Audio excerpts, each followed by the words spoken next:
That's it for the day. I'm done. I've had enough.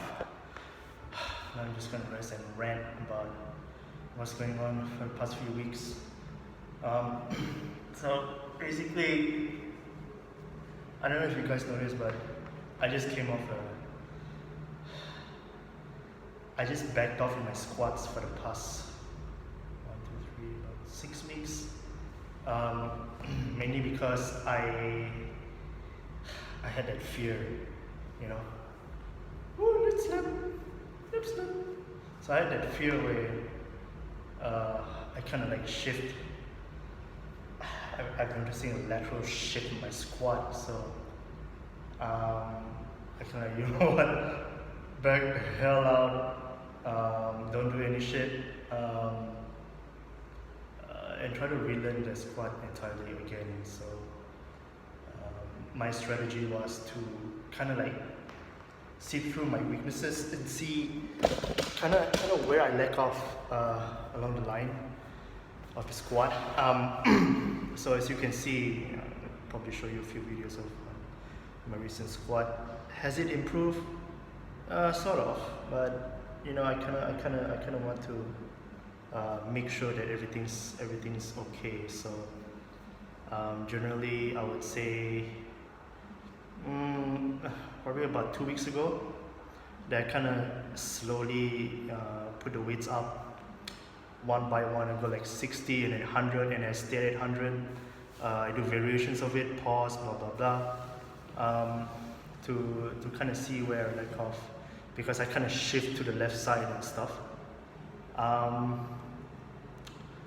My observations, you know, I kind of like went through a few videos saying that use your glutes, you know, one side of your glute is weak. Look, I've been doing lunges all this year round, so I don't think my unilateral stability is the issue here, to be honest. I think it's just generally the entire package, because if you have leakage in your power in the squat or whatnot, on your bench or your deadlift, you will get to see where it breaks off first. For example, if you break off the squat, right? Let's say you have, you know, restricted ankle mobility.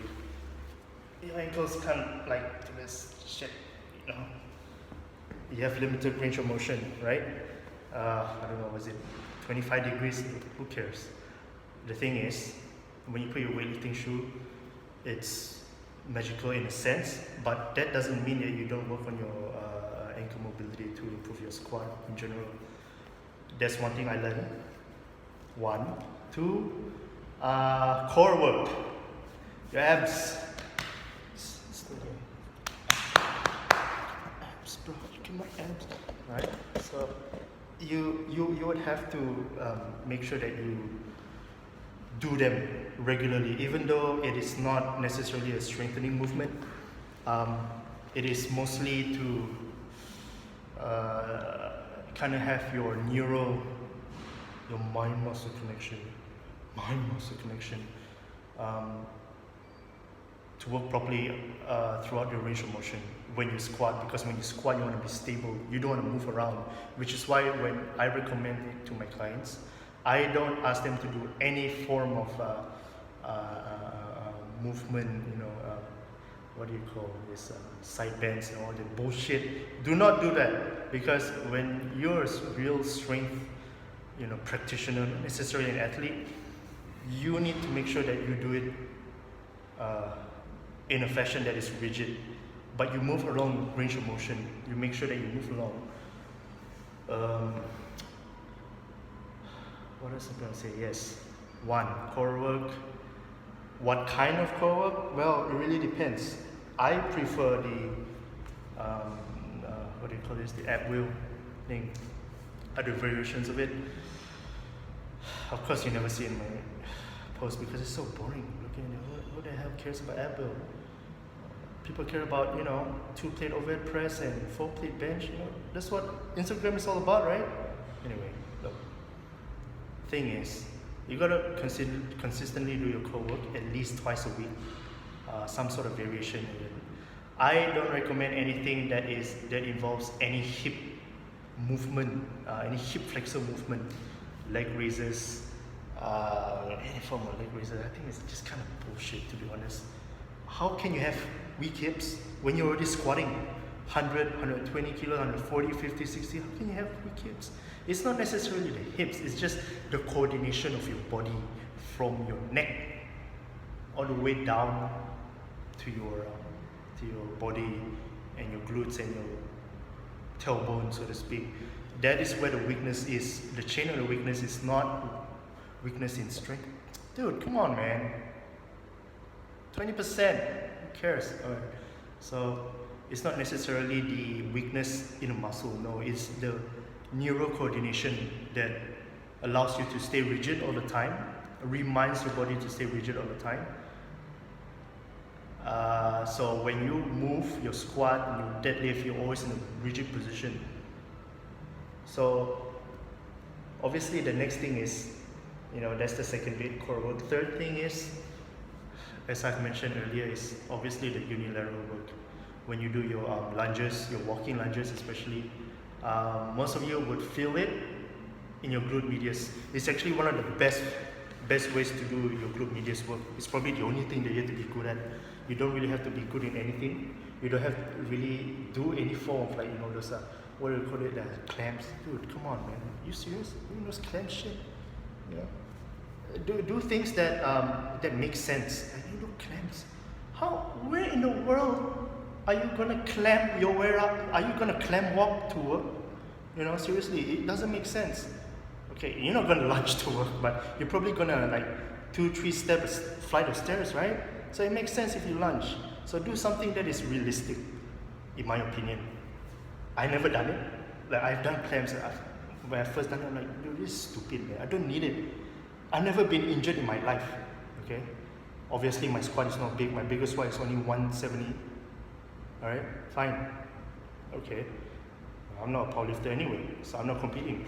But my point is, I'm trying to say is, when you do a unilateral work, stick to the basics, please. And just progressive overload. 8 more reps, 8 more sets, 3 sets of 10, 15, who cares? Just add more a little bit every time, each time and every time. So those 3 things that I cover will heal you in the long run.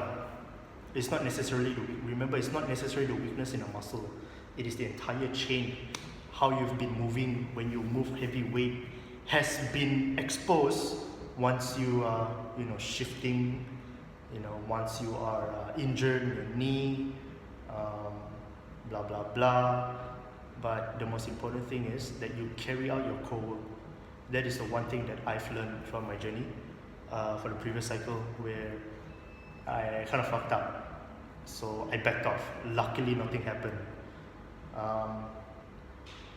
Like anything else in life, you be smart about your decisions. When you come to the gym, don't waste time doing stupid shit every time. When you're my client, I make sure that you do the things that are worth doing, because otherwise you will just be wasting your time, man. Like, seriously, look at these guys.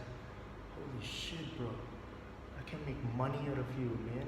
I can get you jacked 6 months, but you want to do your shit, go ahead. But look, my point is that when you wanna achieve your goals, you better make sure that you do it the right way and don't bullshit around. These motherfuckers, oh shit, what are you doing, bro? Okay, so that's it for the rant. I'm gonna rant even more. Right now, I'm kind of bored posting just me lifting shit. Who else is? Literally this guy curling, right? I'm just gonna stare at him. I'm just gonna stare at him while he's curling. I'm just gonna stare at him while he's curling. Oh, 1, 2, 3. Oh, there you go, brother. There you go, brother. That's it. That's it. Can you see him? Can you see him, bro? I don't know if you can see. Oh, there he is. There he is. There you go. There you go, bro. That's it. That's like 25 reps. Of 2 kilos, man. Well done.